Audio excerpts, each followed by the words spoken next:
सास बनने की ट्रेनिंग। सुधा के बेटे की शादी होने वाली थी और वो इतनी एक्साइटेड थी कि आज मैं ऊपर आसमान नीचे, आज मैं आगे जमाना है पीछे। अरे हाँ भाग्यवान, तू सबसे आगे ही है। लेकिन हुआ क्या है? सास बनने वाली हूँ मैं। अरे घर में एक नया सदस्य आ जाएगा, कितना अच्छा लगेगा ना। आप और राहुल तो ऑफिस चले जाते थे और मैं पागल की तरह घर में अकेली। अब तो मेरा साथ देने वाली आ रही है इस घर में। बहुत बहुत बहुत खुश हूँ मैं। ओहो ठीक है बेगम, लेकिन अपनी खुशी को लगाम लगा कर रखो। क्या पता कैसी आए, तुम्हारा साथ देने वाली आए या फिर ऐसी आ जाए जो तुम्हारी शक्ल देखना भी पसंद ना करती हो। ऐसा क्यों बोल रहे हैं जी? शुभ नहीं बोल सकते तो अशुभ तो ना बोले। अच्छा जल्दी से तैयार हो जाओ, चांदनी चौक जाना है शादी की शॉपिंग के लिए। हाँ हाँ, थोड़ी सुबह तो हो जाने दो, दुकानें बाजार खुल तो जाए। तुम सच में ना पागल हो गई हो बहू के आने की खुशी में। बेटा माँ की हरकतें देख रहा था। वो सारी बात फोन पर अपनी होने वाली बीवी राशि को बताता है। फिर पता है क्या हुआ? माँ ना सुबह 6 बजे ही पापा को चांदनी चौक जाने को कहने लगी। दूसरी तरफ राशि कहती है, अरे वाह, ये तो बहुत अच्छी बात है ना। सास इतना सोचने वाली मिल रही है, और क्या चाहिए। मैंने भी सोचा है मम्मी जी के साथ बहुत प्यार से रहूंगी, उनका ख्याल रखूंगी और प्यार करूंगी। राहुल भी खुश था।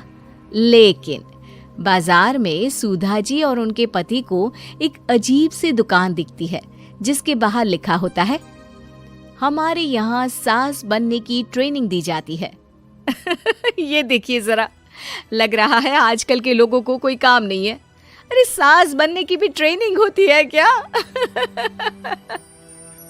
दुकान के सामने एक पिंजरा था, उसमें एक तोता बंद था। सुधा की बात सुनकर तोता बोल पड़ता है, अरे नादान औरत, अगर सास सही तो पूरा घर सही रहता है, परिवार बंधा रहता है और आने वाली जनरेशन संस्कारी होती है। लेकिन तू क्या समझेगी? जा जा आगे जा। ओए, तोते बड़ा बोल रहा है, क्यों आगे जाऊं? मैं नहीं जा रही। देखा देखा, तेरे जैसी औरत को तो सास बनने की ट्रेनिंग लेनी ही चाहिए। निकाल 1000 रुपये और जान दर, नहीं तो पूरी जिंदगी रोती रहेगी। सुधा को तोते की बात में दम लगता है। ए जी, निकालो ना जरा 1000 रुपए। अरे पागल हो क्या? जानवर की बात में आ रही हो? किस पागल आदमी की सुन रही हो, जिसे ये भी नहीं पता कि तोता जानवर नहीं पक्षी होता है। चलो निकालो 1000 रुपये और अंदर जाकर सास के रूप में जीवन को सफल कर लो। हाँ जी, बात तो ये सही बोल रहा है। कहाँ मैं आपकी बात में आ रही हूँ? मैं तो अंदर जा रही हूँ, 1000 रुपये दीजिए। पति क्या करता, बीवी की आज्ञा सर आंखों पर। लेकिन जैसे ही सुधा अंदर जाती है, सामने कई औरतें पहले से ही बैठी होती हैं। मेरी पहली बहू के वक्त मैंने इतना नहीं सोचा था, और आज वो मेरे सर पर चढ़कर नाचती है। गुरुजी, कोई उपाय बताए। तभी गुरु की नजर सुधा पर पड़ती है और वो आंखें बंद कर लेता है। तू पहले भी मेरी दुकान के सामने से होकर गई थी ना, तब क्यों नहीं आई? औरत जो कि गुरु के साथ मिली हुई थी। महाराज, तब पता नहीं था कि सच में सास बनने की भी ट्रेनिंग लेनी होती है। लगा था घर में कोई सदस्य आ रहा है जो सारा दिन मेरे साथ रहेगी, लेकिन ऐसा तो कुछ भी नहीं हुआ गुरुजी। चल फिर, पैकेज लेकर 20,000 वाला कल से आ जाना। जी महाराज, गुरुजी की जय हो। वो औरत भी सुधा को देखती है और कहती है, सही जगह आई हो बहन। 10-20 हजार का मुंह नहीं देखना भाई, बस घर बस जाए तो सोचो गंगा नहा ली। बहुत कमा लेंगे अगर परिवार एक रहा, नहीं तो बुढ़ापा वृद्धाश्रम में बिताओ। सुधा डर जाती है। वो गुरु के पास जाती है और उन्हें पैसे देती है। देखो, एक मंत्र गांठ बांध लो कि कभी भी बहू को बेटी ना समझना। जितना दबाकर पहले दिन से रखोगी, धीरे धीरे प्यार दोगी तो मान रखेगी, नहीं तो। ना जी ना गुरुजी, समझ गई। अरे भला हो भगवान का जो आपसे मिला दिया, नहीं तो मैं।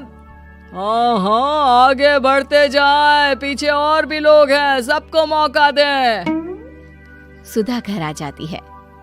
राशि शादी करके घर आती है तो दिमाग में सास की वही छवि होती है जो राहुल ने दिखाई थी। देखो राशि, मैंने काम वाली हटा दी है।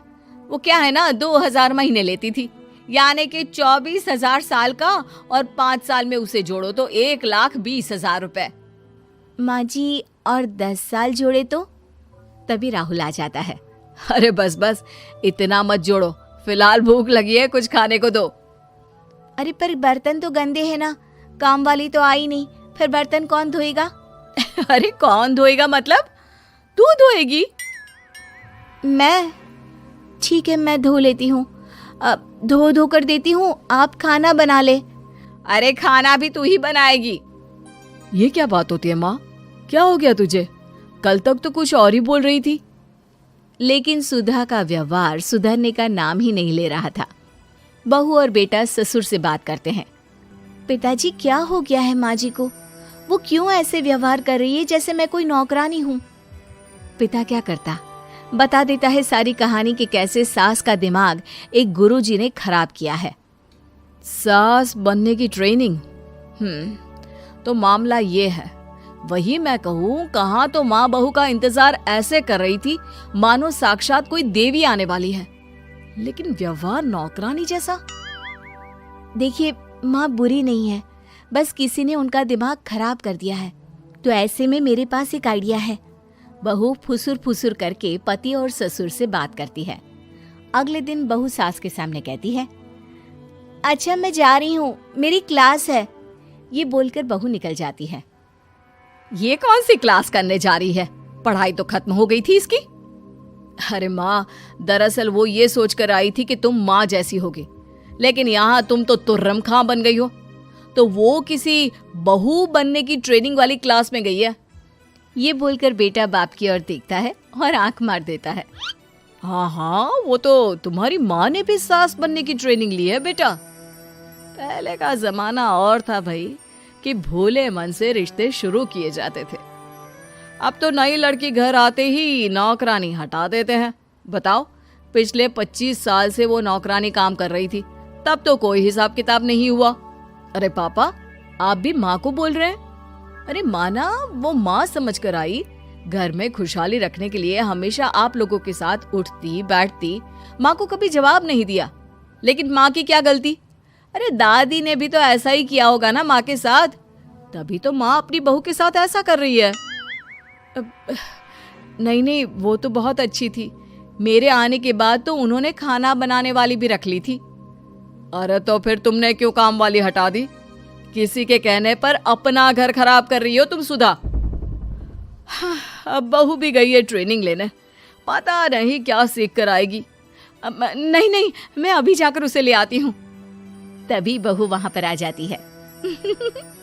नहीं माँ जी, मैं कहीं नहीं गई थी, मैं तो सिर्फ आपके लिए ये नई साड़ी लेने गई थी।